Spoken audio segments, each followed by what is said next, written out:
The first question in the name of Deputy Niamh Smith. However, I understand that 3 questions may be grouped, and as the person who's tabled the first question gets the 30 minutes to pose the question. Deputy Smith. To ask the Minister for Culture, Heritage and Gaeltacht her plans to address concerns raised by the more than 300 Irish artists regarding the Abbey Theatre, and if you will make a statement on the matter.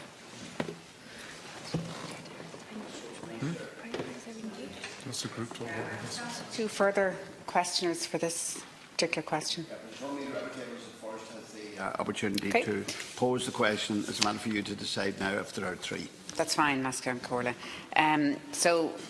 Originally in my statement I proposed to take 3 questions together in my response, but I'm at your discretion. That's question 34, 35 and 1969, 1719 and 2004. Yeah. Sorry? That's the numbering I have for the questions. 34, 35 and 37? Yeah, that's fine. And everybody will get their opportunity. Thank you. So on the 7th of January 2019, I received a letter signed by over 300 theatre practitioners, and this letter raised the concerns of the practitioners about the direction taken by the Abbey Theatre over the past 2 years. And I would like to put on record the huge respect that I have for the theatre practitioners who wrote to me, and indeed celebrate the extent and depth of the talent encompassed by the totality of the signatories. And while the correspondence from the theatre practitioners raises concerns about the changing artistic model at the Abbey Theatre, I understand that more positive outcomes arising from these changes have also been recognised. And I acknowledge the concerns raised by the practitioners, while at the same time recognising the Abbey Theatre's need for artistic freedom to strike a balance in terms of its programming. I also recognise the necessity for a strong working relationship between theatres and theatre practitioners, and this is vital for the continued success of theatre in this country. The Abbey Theatre and all theatre practitioners are a central part of the national culture, and I take the concerns of the practitioners very seriously. And I've been informed that the Abbey Theatre had already been aware of some of the concerns raised from the practitioners, and they are actively working with stakeholder companies to address them. And I'm pleased to report that the Abbey Theatre is already making arrangements to meet with representatives of the signatories to discuss their concerns. And in the meantime, as I said yesterday here at Leaders' Questions, I've written to both the theatre practitioners and the Abbey Theatre on the issues raised last week. I also note the Abbey's statement, which made clear that it pays actors that it employs on terms and conditions that have been agreed with the Irish Equity, the Actors Union. And in presentation or in association arrangements, the Abbey Theatre does not set the rate of pay, which has been the prerogative of the producing companies. The Abbey Theatre has stated that this is to be reviewed as part of the dialogue with the theatre practitioners. And on Friday, the Abbey issued a press release acknowledging the discussion in the media and stating that it is listening attentively and with respect to all viewpoints. And the statement went on to say that it is acutely aware of the precarious nature of those working in theatre as freelancers. And I'm confident that given these sentiments and the commitment by all parties to dialogue and engagement, that we can look forward to a mutually satisfactory outcome that will deliver the vision for a national theatre at the heart of Irish society that is indeed artist-led and audience-focused. And the Arts Council has informed me that it had been engaging with the Abbey Theatre in recent months in relation to the quality of employment opportunities and remuneration rates that it provides for Irish-based artists. And this is the role of the Arts Council as the main funder of the Abbey Theatre and indeed other state-supported theatres and organisations. And I'm reassured by the fact that the Arts Council were already aware of the issues and taken action on this issue with the Abbey. And as with all Arts Council funding, support to that particular theatre in 2019 will be based on a funding agreement. And as we know, and has been documented in the media, 300,000 has been withheld pending confirmation that these conditions have been met. The Abbey Theatre recently launched its 5-year strategy, which sets out the key priorities of its vision between 2019 and 2023. and it reflects the core responsibilities in relation to Irish theatre making, audiences, staff, funders and the community of stakeholders. And the strategy has ultimately 3 interconnected strands. The first is art and audience, the second is internationalisation and investment, and the third is people and processes. And under each strand, the Abbey Theatre identifies and outlines their goals for this 5-year period. And these include a consistent focus on new work, providing space and time to support artistic exploration and experimentation, alongside the theatre's relationship with established Irish playwrights and artists, as well as a pledge to ensure that quality, and specifically gender equality and diversity, remain at the heart of the Abbey Theatre's plans and all of its activities.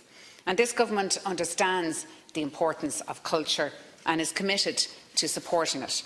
And the Taoiseach, as we know, has committed to doubling funding levels for culture, heritage and the Gaeltacht by 2025. And the announcement of €1.2 billion in capital funding for these areas last year in Project Ireland 2040, and the significant increase for current funding for the arts in Budget 2009, I believe, are proof of this.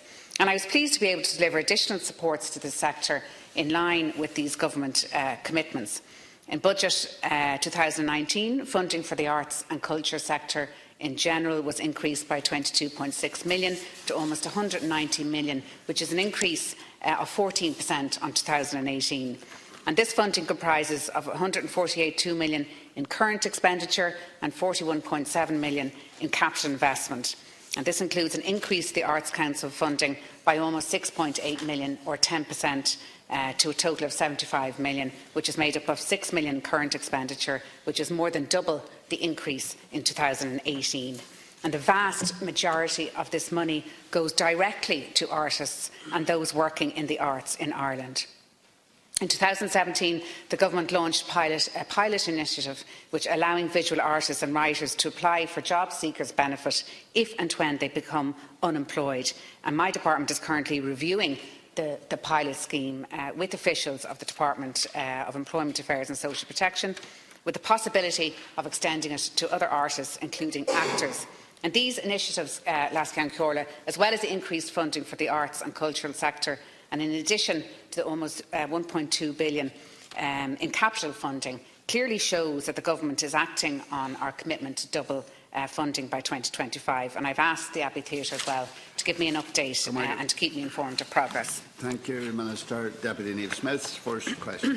Thank you, Lascan Corla. Minister, the first thing that has to be said for 312 artists to actually put their name to this letter was not only brave but also, I suppose, inspirational, that they were prepared to put their head above the parapet in terms of a lot of those actors or young actors. And, you know, there's always a concern if you're an actor or an artist that if you speak up too soon, if you speak too loudly on pay and conditions and things like that, that it's going to have a detrimental impact on your career. So it is no small way a very brave thing what these artists have done, and some of them being your own appointed cultural ambassadors. So I'm sure that they will have your ear in terms of the importance and the significance of this.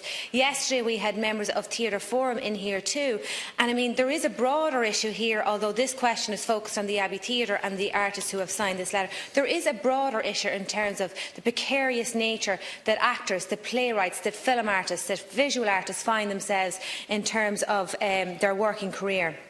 But, Minister, I would have to say I do feel it has been a very hands-off approach in terms of the government's speak on this, and what you have said, or perhaps almost your silence, has been deafening on this issue.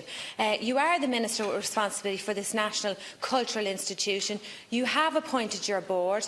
The ethos and the objectives of the Abbey Theatre are hugely important and have to be influenced in some way by you. Minister. The big issue here is about the Abbey Theatre and doing in-house productions to give artists, actors, designers and playwrights opportunities. Minister to respond. 1 minute. First of all, Deputy, I accept the fact that it was very brave of the 300-odd signatories to sign a letter of this nature and of this seriousness to the Abbey Theatre. There could be no doubt about that. And it's very important that their views are heard. They are people representing the acting profession throughout Ireland. And the Abbey Theatre is the national theatre, and I absolutely laud them for that. And it's important that there's a proper communication channel between the Abbey Theatre and the actors. And if this has precipitated that conversation towards a better communication into the future, then that's a good thing, I think. I see what you're saying about the precarious nature of the profession in general for actors, and that's why I mentioned in my earlier statement in relation to the social welfare that we have in place for actors. And we hope that will be rolled out once we look at the pilot in more depth. It may be something that is feasible. It's under review at the moment. It's something that I think would be very acceptable in the future to assist them. But just to say, in terms of my own role, I have responsibility for setting the overall vision and the strategic direction for Ireland's cultural sector. And in the first instance, these issues should be resolved by dialogue between the Abbey Theatre Chair and the Board and the theatre directors and the theatre practitioners. And I'm already encouraged that the dialogue is taking place and that there will be progress. Deputy O'Snuddy's first question. Minister, Minister, or Las Concorda, the letter requests that the Abbey stages a bigger percentage of in-house productions rather than co-productions or buy-ins. It also requests that the performers, directors and designers whose work is used by the National Theatre get Abbey Theatre terms and conditions. So with regard to these questions, do you believe that the balance between co-productions or buy-ins and in-house productions since 2016 is correct? Do you believe that the artists who are performing in the National Theatre should be remunerated in line with Abbey Theatre rates? And I have to ask you, Minister, do you agree with the dismantling of the literary department in the Abbey Theatre? Yeah, so first of all, Deputy Smith, I think you raised about co-productions and the balance in terms of the programming. Certainly under the 5-year strategy, the Abbey, considers many different types of shows and programmes. There's co-produced shows, there's in-association productions, there are presented shows, and there are other different types of shows. So the balance has to be right. There has to be a correct balance in order to support Irish artists in any meaningful way. And you also mentioned about the literary department. I'm not aware of that. I can check that out for you and come back to you about it. Deputy O'Snuddy, I think it's important to say that the arts community places a very high value on the legal position that I would have as an arm's length relationship with the Arts Council. I provide very significant funding to the Independent Arts Council. This year was 75 million, and the Arts Council then in turn independently administers this. So the Arts Council also has to be mindful as well of the integrity of artistic freedom, and so that's important to say. But just in terms of you saying that I'm just going to let them have a dialogue about this and not interfere. At the moment, I am overseeing what is happening. There has been a further development yesterday, as in I received a letter from the Abbey, a copy of a letter that they have sent to the signatories, and they are looking for a meeting on the 1st of February, and I hope that the theatre petitioners may be in a position to meet them. Right, we'll move on to